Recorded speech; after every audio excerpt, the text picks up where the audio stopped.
안녕하세요, 최피디입니다. 고가놀이 종목 리뷰하는 시간 가져보도록 할 텐데요. 먼저 볼 종목은 큐로컴이라는 종목입니다. 어제 소개해드렸던 종목인데요.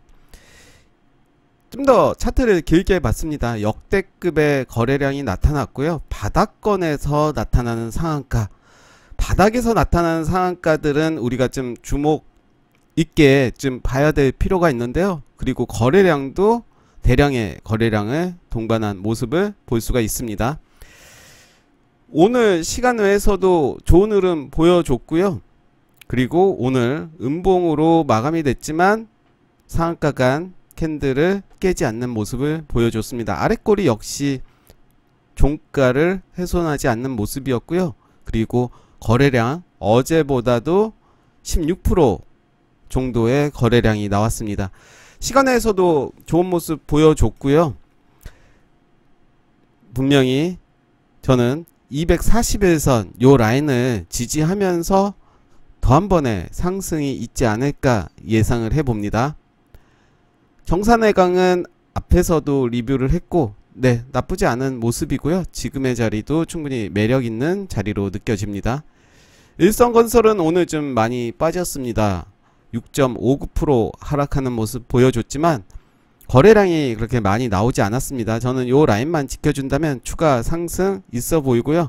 그렇다고 성급하게 지금 들어가서 매수를 한다? 그거는 좀 아닌 것 같고요. 흐름을 더 지켜볼 필요가 있고요. 혹시라도 장이 좀 안 좋아진다 그러면 요 라인까지 그리고 상한가, 종가까지도 훼손할 수가 있습니다. 항상 안전하게 매매를 하셔야 될 것 같고요. 기준을 정하시고 그에 맞게 하셔야 될 것 같습니다. 고가에서는 손절을 잘 못하면 바로 끝입니다. 앞에서 벌어놨던 수익을 다 까먹을 수가 있기 때문에 비중을 많이 넣는다든가, 많이 넣어도 상관은 없지만 내 기준을 꼭 정해서 해야지 손실을 크게 보지 않습니다. 한국 BNC는 좀 깨는 모습 보여줬고요. 깨죠? 네, 깼기 때문에 좀 봐야 될 것 같습니다. 저는 정고점 그냥 윗꼬리 기준으로 요 라인까지는 여지를 좀 더 보겠습니다. 저 같은 경우는 요 라인 지지한다고 매수를 하진 않습니다. 저는 이런 경우도 나오기 때문에 성급하게 들어갔다가 이렇게 되면 좀 골치 아프거든요. 분명히 올라간다 하더라도 마음고생이 있어요. 그래서 요런 상황을 대비를 해서 좀 더 지켜봅니다. 위로 날아갈 수도 있겠죠. 그럴 때는 보내주면 되고요. 종목이 워낙 많기 때문에 굳이 한 종목에 빠질 필요는 없다라고 생각이 들고요. 일단 내일 어떤 흐름으로 가는지 보도록 하겠습니다. 내일 어떤 흐름으로 가는지 볼 때는 항상 분봉으로 어느 라인을 지지받는지를 좀 확인해야 될 것 같고요. 범양건영 오늘 음봉으로 마감이 됐습니다. 가격으로는 양봉이었지만 캔들로는 음봉의 모습 보여줬고요. 종가가 9,490원인데 그 라인은 지켜줬습니다. 다소 높죠. 높기 때문에 매매를 하기가 좀 애매할 수도 있습니다. 그럴 경우에는 이날 나왔던 저가를 깨면 난 손절하겠다 하고 짧게 대응을 하는 것도 저는 좋게 보고요. 역시 내일 요 라인 어떻게 변하는지를 확인해 보도록 하겠습니다. 예를 들어서 내가 내일 시초가에 샀다. 물론 시초가에 사지는 않을 겁니다. 왜냐하면 흐름을 좀 봐야 되기 때문에 시초가에 바로 살 수는 없고요. 그렇지만 요 라인을 내가 샀다. 사고 난 이후에 주가 떨어진다. 일단은 팔아야겠죠. 팔고 요 자리를 지지받는지를 보고 대응을 해야 될 것 같습니다. 물론 더 위로 올라간다 하더라도 기준이 없으면 항상 그때그때 달라지고 수익, 손절, 손실 그런 것들이 결국은 또이또이 됩니다. IB금융 요 라인입니다. 요 라인 잘 봐야 될 것 같고요. 거래량 없이 좀 하락을 해서 나쁘지는 않은 모습이지만 좀 다소 높잖아요. 높기 때문에 역시 기준을 잘 정하고 대응을 해야 될 것 같습니다.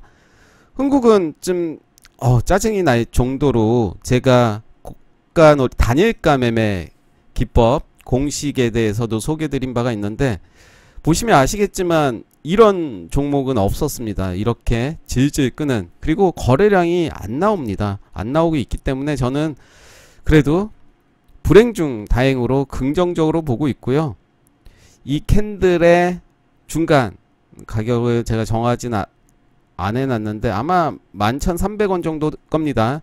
11,300원 요 라인이 깨진다면 이제 대응을 좀 해야 될 때가 아닌가 싶습니다. 깨고 난 다음에 더 올라갈 수도 있겠지만 종가 기준으로 말씀드리는 겁니다. 종가 기준으로 11,300원 정도를 깬다면 좀 대응을 좀 해야 될 것 같고요. 그렇지만 저는 그래도 긍정적으로 보고 있습니다. 긍정적으로 보는 이유는 거래량입니다. 거래량 말고는 제가 볼 건 없고, 그리고 재료도 저는 나쁘지 않다. 그리고 실적도 나쁘지 않기 때문에 지금의 모습은 매우 비정상적이다 라고 생각이 들면서요.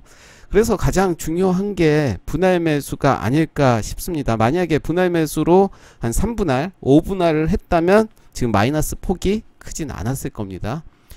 그래서 항상 고가에서는 떨어질 것을 대비해서 생각을 하는 게 가장 중요한 것 같고, 꼭 고가놀이 아니더라도 우리가 수익보다는 손실이 날 그런 경우를 대비해서 대응을 해야 될 것 같습니다. 엔테스 매우 잘 갔습니다. 지켜만 봐야 될 것 같고요. 물론 내일의 흐름 보면서 요 라인 지키면서 단타로 대응해도 되겠죠. 그렇지만 역시 고가기 때문에 손절 라인 잘 정하고 해야 될 것 같습니다. 아지네스텍도 잘 가는 모습이고요. 솔고바이오도 아직 단일가입니다. 단일가에서 가격은 양봉이었지만 캔들은 음봉의 모습 보여줬고요. 더 지켜봐야 될 것 같습니다. 일진전기 지금 올라오는 모습 보여줬고요. 네오오토도 좀 매력적인 자리죠. 충분히 요 자리 거래량 없이 요 자리를 잘 지지해주는 모습 보여주고 있기 때문에 저는 요 종목도 매우 긍정적으로 보고 있습니다. 광진인텍은 어제에 이어서 오늘도 음봉의 모습 보여줬습니다. 상승분을 다 반납을 했죠. 그렇기 때문에 줄챙 시세를 줄 때 좀 팔고 보는 게 좋고요. 그 이후에 내 매수가를 이업하면 일단은 도망가는 게 저는 맞다라고 생각이 듭니다. 옵티시스는 앞에서 말씀드렸었고요. 서전기전 오늘 음봉으로 마무리가 됐고요. 원전 관련주기 때문에 좀 더 지속적으로 관심을 가질 필요는 있는데 역시 내일의 흐름 더 봐야 될 것 같습니다. 최악의 경우는 요 라인까지도 올 것을 생각을 해야겠죠. 그럴 가능성이 있을까 싶긴 하지만 그래도 좀 확인을 좀 해봐야 될 것 같아요.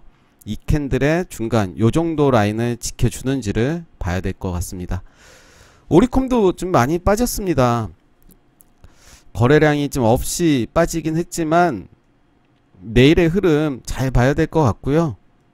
그래서 시세를 줄 때마다 고가놀이에서는 대박주가 나오긴 합니다. 나오긴 하지만 줄챙의 모드도 저는 나쁘지 않다. 그런 종목들을 많이 본다면 그런 종목들에서 여러 수익을 얻는 것도 방법이기 때문에 줄 때 챙기고 더 날아가도 아쉬워하지 말고 그래야 될 것 같습니다. 강명전기 좋았고요. 일진파워도 요 라인 잘 봐야 될 것 같습니다. LG헬로비전은 제가 계속 말씀드렸었는데요. 좀 더 내려오면 좋을 것 같은데 지금 요 자리를 잘 지켜주고 있습니다. 평화산업도 좋았고요. 화승코퍼레이션도 좀 매력적인 자리죠. 오늘 고가놀이 종목 리뷰 여기까지 하겠습니다. 감사합니다.